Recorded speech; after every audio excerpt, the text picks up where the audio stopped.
Hello les Madridistas, merci à vous pour vos retours sur la dernière vidéo, merci à vous, voilà, moi je donne des avis les amis, vous aussi pouvez donner votre avis. Et on va parler du match, c'est dimanche contre Valladolid, et ça il y a de la polémique concernant par exemple Rodrigo, le heurt, il y a Rivaldo qui est sorti. Vous savez, la polémique sur Rodrigo, elle est arrivée, déjà c'est de lui-même les amis, c'est sa communication qu'il a fait le pressing, et je pense qu'il a fait un pressing au Real. Pour maintenir au-delà de son talent les amis, au-delà de, moi je suis pas un gras de dire oui, non on n'a pas besoin, non, le Real a besoin de tout le monde, a besoin notamment de Rodrigo, tout ça, donc il s'est mis dans cette situation, et c'est pour ça que chaque match qu'il va faire, en sachant que tu as sur le banc potentiellement Brahim, tu as potentiellement voilà, des gens qui peuvent rentrer, et il s'est mis tout seul, contrairement à Vini, on n'a pas attendu de polémique, donc je pense que Rodrigo, je vous dis clairement, s'il part pas là avant la fin du mercato, je ne sais pas si c'est fini ou pas, il partira l'année prochaine. Ça se voit clairement. Parce que être considéré au Real, le Real tout d'abord, Ancelotti le sait, c'est le terrain qui te considère. Au Real Madrid, à un moment donné, on a critiqué Ancelotti. C'est pour ça que sur le mot d'Ancelotti, quand il a dit j'ai fait une erreur, mais je pense que c'est fait exprès. Je pense même le match, est-ce qu'il a souhaité sacrifier ou pas, je pense pas, il voulait gagner. Mais je pense que le message est très clair. Quand il fait une conférence comme ça, il donne un message comme quoi au titulaire que potentiellement, je ne vais pas attendre longtemps à faire des changements. C'est pour ça qu'il faut qu'il le comprenne. Et ça passe par de la pédagogie, ça passe par, voilà, il y a des égos. Et pour ne pas perdre le vestiaire, il faut que tu gères comme ça. Donc c'est pour ça que, et Kylian, la polémique aussi, on va parler de ça. Et si tu es encore là-bas, abonne-toi et commente et like. Place à la vidéo. Contre Valladolid, inconsciemment, en tant que madridistan, on dit que ça va passer comme de la crème, tout ça. Mais on a bien vu qu'on avait des problèmes. J'ai fait une vidéo sur ça, concernant le milieu de terrain, tout ça. Donc c'est pour ça qu'aujourd'hui, il va partir sur ce dispositif. Par contre, le message est très clair. Pour que tu fasses des changements, il faut que tu aies un petit couac ou un mini couac. C'est-à-dire, voilà, le fait qu'il y ait un match nul, ça te permet au coach de dire aux joueurs, je suis désolé, si vous n'arrivez pas à faire la différence, et je ne peux pas laisser autant. Aujourd'hui, est-ce que peut-être qu'on laisse le fait que de rester avec ces trois-là, peut-être avec deux attaquants, est-ce que c'est pas mieux? Donc il y a plein de théories. Mais nous, ce qu'on attend, c'est à Ancelotti de trouver la solution avec son staff. On le savait très très bien que Kylian allait arriver. On savait très très bien qu'il y avait Vini côté gauche. On le savait tout ça depuis le début. Donc c'est pas aujourd'hui qu'on découvre. Il y a un chantier et la solution, moi je vous dis, est-ce que parfois, il ne faut pas jouer peut-être à deux attaquants? Tout simplement. Et mettre 1 million plus. C'est comme j'ai dit, il faut porter le ballon. C'est ce qu'on a eu ce problème-là. Peut-être qu'on ne l'aura pas contre Valladolid, peut-être qu'on ne l'aura pas, mais quand tu joues contre des équipes où ça va, voilà, ça te maintient en pressing, tout ça.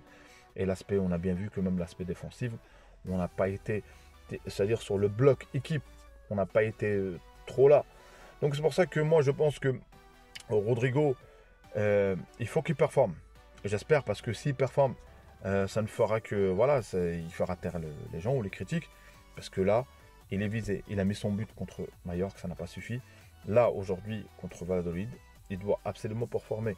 Et je pense que si on a nos trois de devant, ils performent, tant mieux. Et on a bien vu que dans la map, dans pas mal de choses de ce qui s'est passé par rapport à avant, ils étaient tous collés.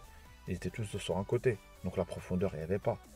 Donc ça, ils l'ont vu. La data, nous, qu'on a vu sur Footmob ou sur des sites, tout ça, vous croyez qu'eux, ils ont plus que nous.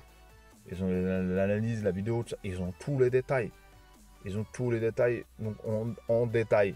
Donc c'est pour ça qu'il ne faut pas qu'on fasse des détails contre Valladolid. Donc c'est pour ça qu'il faut une victoire pour taire les critiques. Concernant Kylian, il a fait un bon match, tout ça. Je pense qu'il se prépare. Je ne pense pas qu'il est au top de sa forme, mais on a bien vu qu'il est quand même mieux qu'à l'Euro. Déjà encore heureux. Mais je pense qu'il pourra performer. Mais est-ce qu'il va s'habituer vraiment à être attaquant, à être... C'est ça le problème. Je vous dis, tu as deux cracks. Mais bon, on a bien eu C'était pas les mêmes postes différents. On a bien vu que même Cristiano, il a évolué par rapport à son poste. Il a compris ce qu'il faisait. Il faut savoir évoluer. Le défi qu'il a Kylian aujourd'hui, c'est d'évoluer. Peut-être un autre jeu, peut-être, je sais pas. Et donc, c'est nous, tant que ça performe. Donc, ça va être difficile. Et cette saison, croyez-moi qu'avec le Barça, avec l'Atlético, tous les recrues qu'ils ont fait des bonnes recrues. L'Atlético, ils ont fait une bonne, franchement, c'est des bons. Le ratio, ça va être dur. cette Liga, à la tenir, à la maintenir. Ça va être dur, même si on a mal commencé. Et généralement, le Real Madrid, ça arrive des fois qu'on commence mal, hein, surtout contre Mallorca. Donc on verra bien. Moi, je pronostique, j'espère, un match où il y a de la concurrence. Et j'espère que sur ce match-là, et si on n'y arrive pas, et si en quelque sorte ça ronronne, bah quand Ancelotti n'hésite pas à dégainer, à faire des changements. Parce que le Real, c'est le Real Madrid, hein. On n'est pas, bon, j'ai pas prononcé d'autres clubs, donc on n'est pas à dire oui, il faut laisser un tel et un tel. Si on revient à la période galactique, c'est pas possible. Donc là, on a des galactiques assez jeunes, assez physiques. Est-ce qu'ils seront assez intelligents pour trouver les combines et les triangles, trouver aussi la solution? Et ça, la réponse, on va la savoir très très vite. Notamment, ça commence contre Valladolid. Donc voilà. Et concernant aussi par rapport aux défenseurs, à la base, les blessures, franchement, ça c'est grave parce que là, je sais pas dans quel état il va revenir. Et Vallejo aussi, je sais pas aussi, lui ici apparemment il a mal. Donc c'est sûr que cette saison on va faire la même chose. Il n'y aura pas de recrue au niveau défensif. On n'aura pas. Ça c'est sûr. Donc c'est pour ça qu'on a un effectif limité, pas limité, surtout dans le côté défensif. Mais dans le côté offensif, de quoi faire la différence. On a des armes, il faut faire la différence. Il faut les utiliser. Parce qu'à un moment donné, si tu n'utilises pas ce que tu as comme arme sur le banc, déjà tu frustres les joueurs, notamment que ce soit Arda, Güler, ça soit tout ça. Hendrik, qui on entend un peu des échos comme quoi, bah écoute, il doit subir, il doit attendre. Parce que déjà, si tu as même des joueurs qui sont là, ils n'arrivent pas à jouer, c'est pas lui, on va lui donner aujourd'hui, allez tiens, on te met devant. Donc c'est pas possible. Et en plus, tu peux que le cramer. Est-ce qu'il est prêt totalement à vraiment performer? Ça, c'est autre chose. Donc sur ça, c'est à lui de travailler, c'est à lui d'attendre et d'attendre sa chance. Donc voilà, tu as choisi ce club-là. Ce club-là, tu as choisi et tu l'as choisi. Donc si tu veux réussir, tu suis le chemin qu'a suivi Rodrigo, qu'a suivi Vinicius. Donc c'est pour ça que le Real Madrid aujourd'hui est performant. Ça va être difficile cette saison, franchement, et ça va être un défi énorme pour Ancelotti, pour mettre en place, pour mettre la place. Parce que je pense pas qu'il... Sa dernière année, moi je pense pas qu'il pourra continuer. Mais je pense qu'il est là surtout dans cette période de transition, une presque toute revue d'effectifs. Il reste que Modric, l'ancien. Sinon, tu n'as plus grand-chose. Nacho est parti, tous ces gens-là.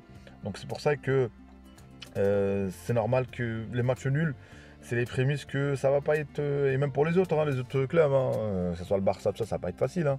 Donc cette Liga, il y aura le Betis, il y aura les Séville, il y aura tout ça. Donc ça va pas être non plus facile pour les autres clubs. Donc nous, les Madridistas, moi, je reste toujours confiant. Je reste aussi assez critique sur certains points. C'est pour ça qu'on avance. Mais je suis pas sceptique. Je veux un Kylian qui nous prouve, qui nous donne pas le Kylian du PSG de cette année, l'année dernière, en tout cas ceux de l'Euro, qui nous donne autre chose. Et si Kylian nous donne autre chose, je pense que tu as un ratio de buts assez énorme pour potentiellement regagner cette Liga. Et ça fait je sais pas combien de temps on l'a pas fait. Ça date de longtemps. Et ça va être difficile. Je sais pas si avec Zizou on a fait 2 fois la Liga de suite. Je sais pas. En tout cas, ça, je sais pas. En tout cas, merci à vous pour la force, les amis et les Madridistas. Merci à vous pour le soutien. Merci à vous de soutenir cette chaîne. On revient doucement et sûrement. On essaye de faire des vidéos, de partager notre passion avec vous. L'essentiel, c'est que à la Madrid, on y va pour la 16e. On y va pour la Liga aussi. Donc, il ne faut rien lâcher cette saison. Et même la Coupe du Roi, on a un effectif qu'il faut faire tourner. Donc, j'espère que ça aussi, on l'aura. Donc, ciao, ciao les amis. À une prochaine vidéo. N'oubliez pas la notification, la cloche pour recevoir à chaque fois une nouvelle vidéo de Abdelfoot. Ciao, ciao.